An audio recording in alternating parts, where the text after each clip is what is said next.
Olá pessoal, meu nome é Bernardo. And if you just bought your first guitar, you just got it for your birthday, there's a couple of things that you need to know before you start learning your Metallica riffs, your blazing solos, your Bruno Mars songs, whatever you want to hear really. The guitar is limitless. You can do whatever you want with it as long as you start to get to know it properly.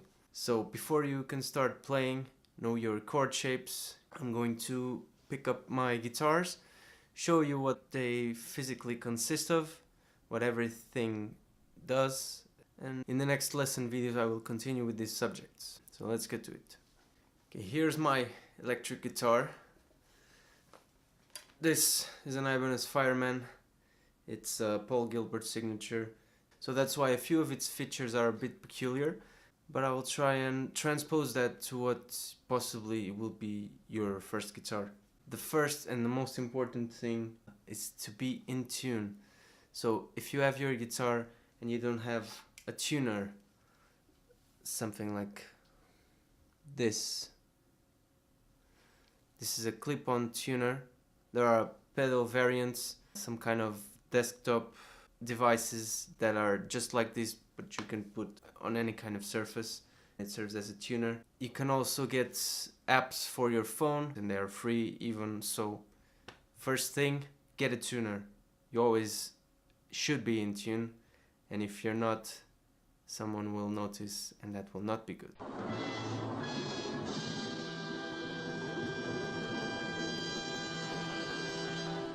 So starting with the guitar itself, headstock, neck and body. These are the tuners, these metal things, front and back.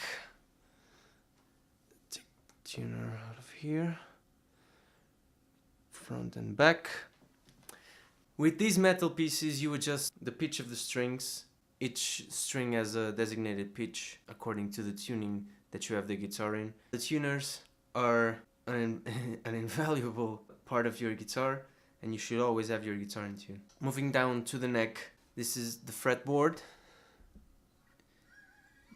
Here you have this kind of metal strips. These are called the frets, and when you press in between one fret and the other, it gives you a different note than when you play an open string. As you can hear, these dots, they will not mean much to you by now, but in the future they will be very helpful to get to know the fretboard, which note works, which note doesn't work, and so on. Going down to the body of the guitar, if you have an S-type guitar, you will have 3 pickups like mine. These pickups are called single coils. There are 2 types of pickups, single coils such as these ones, and then humbuckers. A single coil is basically a magnet with a coil of wire wrapped around it, and that's a pickup. In the most basic form, it's kind of a microphone for the guitar strings. So yeah, single coil, and then there's the humbucker, which I will show here, hopefully. A humbucker, which you would have on a single cut or an LP, it's basically 2 single coils together in one pickup. So yeah, there's the neck, middle, bridge. Each pickup you can select it with your pickup selector, as the name implies.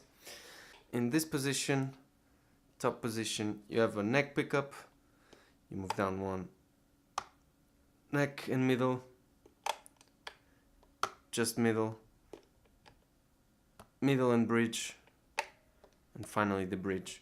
This pickup selection can vary with the configuration of your guitar. Also, the pickup selector can be down here, can be here. There are guitars in which is here, but that's the important thing now. This plastic part is called a pickguard. In this guitar and in S-types in specific, it serves the purpose of protecting the finish of the guitar, as well as holding the electronics inside this.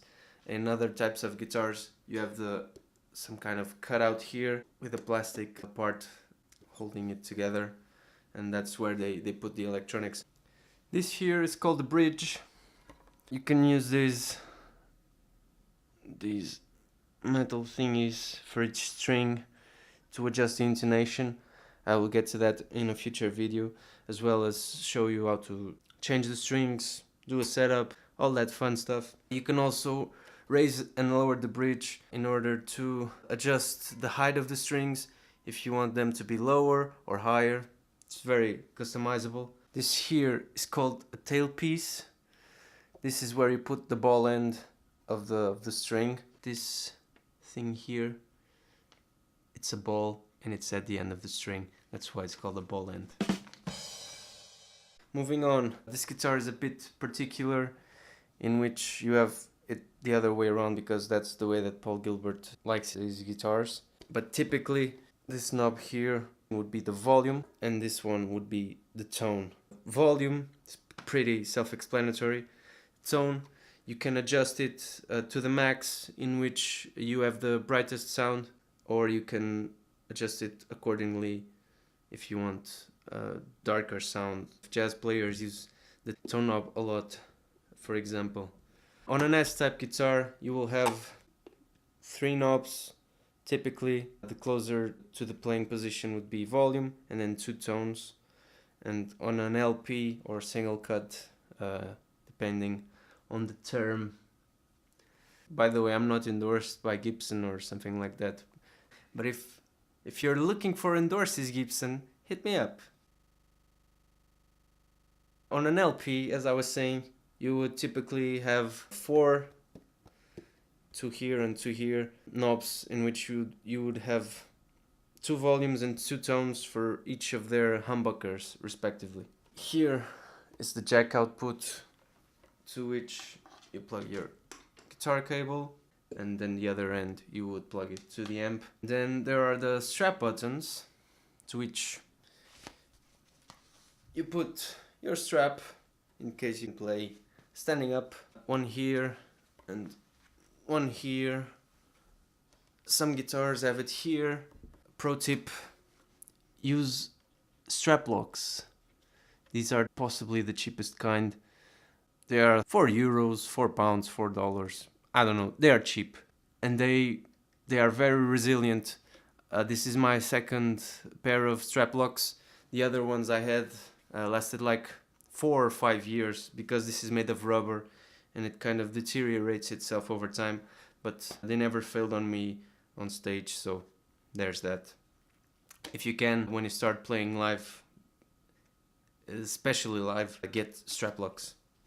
You don't need a fancy strap. This strap, I've had it before I had this guitar, and they last forever. So just get a fiver strap. It's enough.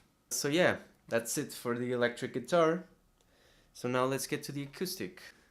Okay, this is my acoustic guitar.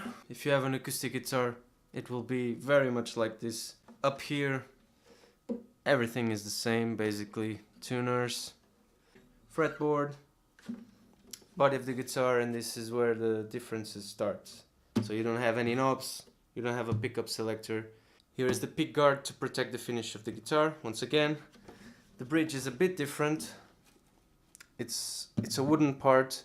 You take out these bridge pins, you put the ball end of the string, put the bridge pins, press them down, and it's done, basically.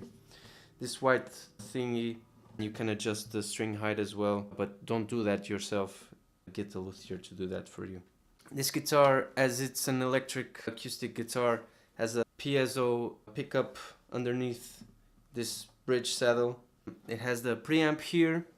If you have an electroacoustic guitar, you should have one of these as well. A tuner, volume, then you can adjust equalization with the bass, middle and treble. This is a phase button, but it's not important for now. Jack, battery compartment for the preamp.